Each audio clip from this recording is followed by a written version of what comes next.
The night I spent in an empty morgue, why I did it. Some people spend their nights watching horror movies. I lived one. It started with a stupid bet. I dare you to spend a night in the old morgue, my friend Dave said. We had been talking about haunted places, urban legends, things most people don't believe in. But I've always had a problem. I don't know when to back down. So I said yes. Big mistake. The cold room. The morgue was abandoned, closed down years ago. They said it was because of funding issues, but others whispered it was something else, something darker. Armed with a flashlight, a thermos of coffee, and my phone to document the night, I pushed open the heavy metal door. The air was freezing. Even in the middle of summer, the chill inside was unnatural. My breath fogged in front of me as I stepped inside. Rows of steel drawers lined the walls, each one big enough to hold a body. I told myself it was just an empty building. Nothing to be afraid of. I was wrong. The first sound burst. For the first hour, nothing happened. I filmed myself, joking around. Here we are, folks. Just me alone in a haunted morgue. Who wants to bet I make it till morning? I laughed. Then, bang. I froze. The sound had come from one of the drawers, one of the ones meant to hold the dead. I turned my flashlight toward it. The handle on the drawer was moving, rattling, like something inside was trying to get out. The drawer that opened by itself, I should have left. But my hand moved on its own, reaching for the handle. I gripped it and pulled. The drawer slid open with a screech, empty, just a cold steel tray. I let out a shaky breath. Old building noises, I whispered to myself. Then my phone buzzed. A notification. New photo added to your gallery. I hadn't taken a photo. I clicked on it and almost dropped the phone. It was a picture of me, standing in the middle of the morgue. But behind me, a dark figure, watching. Something was in there with me. I spun around, nothing, no one. The silence pressed in. I told myself I was imagining things, that the photo was some kind of glitch. Then the room got colder, the kind of cold that bites into your bones. And then, the lights went out. The whispering dead. The flashlight flickered in my hand. I held it tight, sweeping it across the room. Then I heard it. A whisper, soft, right next to my ear. Why did you open the drawer? I stumbled back, heart hammering. The steel drawers around me rattled, all of them, like something inside was desperate to get out. I ran, but the door that had been unlocked when I entered, wouldn't budge. I was trapped. The final warning. The whispers grew louder, more voices all around me. The flashlight flickered again. Then, the drawers burst open, all at once. But there were no bodies, just shadows, moving, shifting, reaching. Leave. The word hissed through the air. Leave before it's too late. I didn't need to be told twice. I turned back to the door, and this time it opened. I ran. I never looked back. When I burst outside, the night air never felt so warm. I didn't stop running until I was far, far away. The next day I checked my phone. The picture was gone, like it had never existed. But I remember the whispers, the shadows, and the cold hands that almost took me.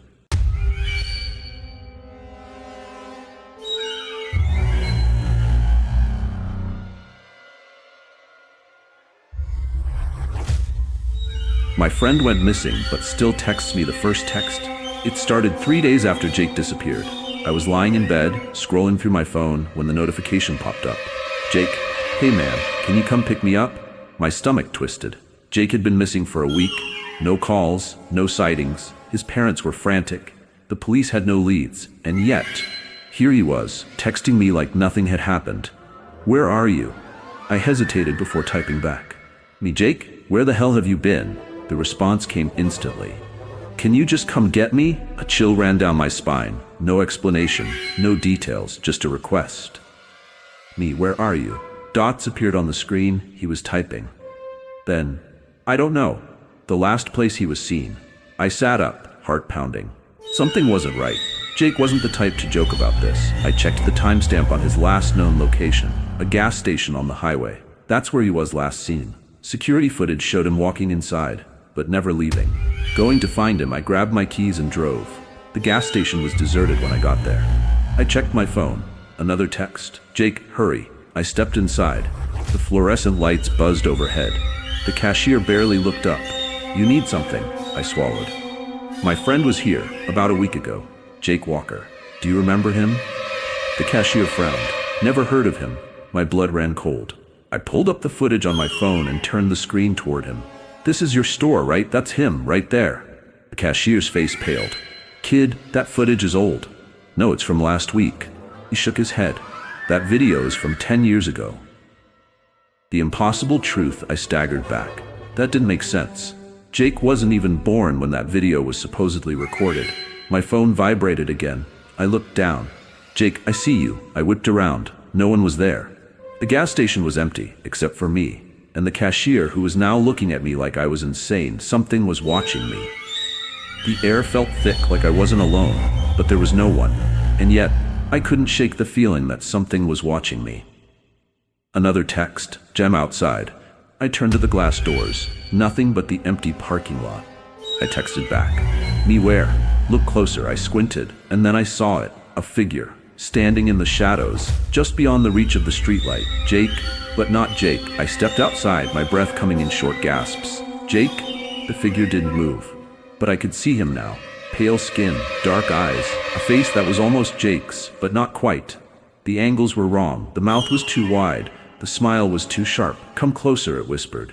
But I couldn't move, because I realized something. The figure wasn't standing, it was floating. "Run." My phone buzzed one last time. "Run." I didn't hesitate. I turned and sprinted for my car. The thing let out a low, distorted laugh, but it didn't chase me. I jumped into the driver's seat and peeled out of there, heart pounding. The gas station disappeared in the rearview mirror, and when I checked my phone again, the texts were gone, like they'd never existed. The final message: "I haven't heard from Jake since." No one has. He's still missing. But sometimes late at night, I get a feeling, like I should check my phone, like there's a message waiting for me. And I know that one day Jake will text me again, and next time, I might not be able to ignore it.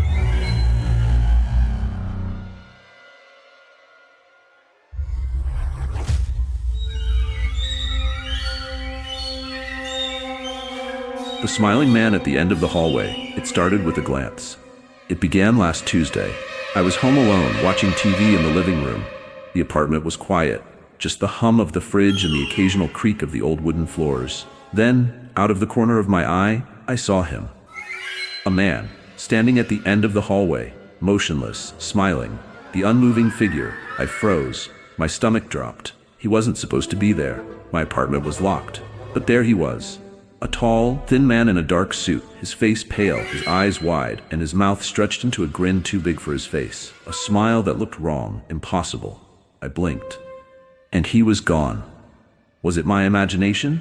I told myself I was just tired, that my eyes were playing tricks on me. But that night, I saw him again. I woke up at 3 a.m., thirsty. Groggily, I reached for my water bottle. Then, I saw it. A shadow. At the end of the hallway, standing just outside my bedroom door. I held my breath, my heart pounded, and then the smile widened. It wasn't a dream. I couldn't move, couldn't breathe. He didn't walk forward, he just shifted. 1 second, he was near my door. The next, closer, his head tilted. The smile stretched even wider. My throat clenched. I couldn't scream, I couldn't move. Then, as suddenly as he appeared, he was gone. The whispered words. The next day, I checked every door, every lock, everything was secure. But I still felt watched. Like something was just behind me. That night, I stayed awake. Sat in my bed, lights on, waiting, listening. And then, I heard it. A whisper, soft, amused, right next to my ear. "You saw me." He's always there. I didn't sleep that night. The next morning, I packed a bag. I went to stay with a friend, but it didn't help, because even in their house, even in a room with locked doors, I saw him. At the end of their hallway, smiling, waiting, watching. He knows I can see him. And now, he won't leave.